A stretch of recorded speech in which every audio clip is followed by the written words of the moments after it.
In this section, we're going to look at applying styles. Now, we've got a document here with sort of no formatting, it's just plain text. If I click within this first line here, what I can do is I can apply style information to it. I can apply a heading 1 style. So under the Home tab in the Style section here, I click within this first line, and if I click where it says heading 1, that will mark that as a header 1.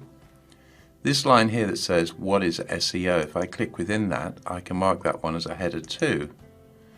And this one here, I can mark that as a header 2. Now as I go down here, there's various other things like white hat versus black hat SEO. I can mark that as a heading 2. And if we go down here, I can mark that one as a heading 2. So basically by doing this, I'm giving structure to the document, and I'm marking various items here as header 2s. I could of course have header 3s, header 4s, as many different levels as you want really, but really you just use sort of 2 or 3 levels. So as I said, if I click within this first line here, you can see that's clearly marked as a header 1. If I click within the next line, you can see that's formatted using the normal style, and if I click here, that one is formatted using a header 2. As well as headings, there are other things you could use for formatting. So for instance, let's say you wanted to turn this into a quote. You could click within it, click where it says quote, and that formats it so it's centered and it's got a slightly different type of formatting. It's I think it's slightly lighter text, and it's also in italics.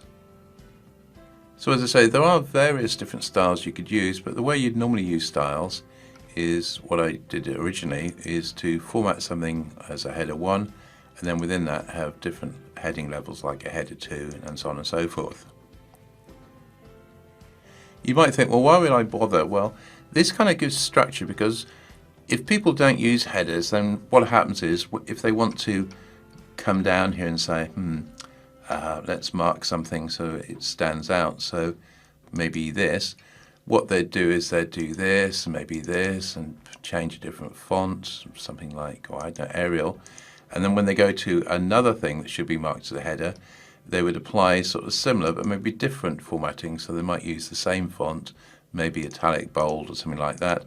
And it kind of looks unstructured. By using the sort of formal header 1, heading 1, heading 2, heading 3 type styles, the whole thing looks a lot more professional because all the formatting is using the same formatting as applied by the style.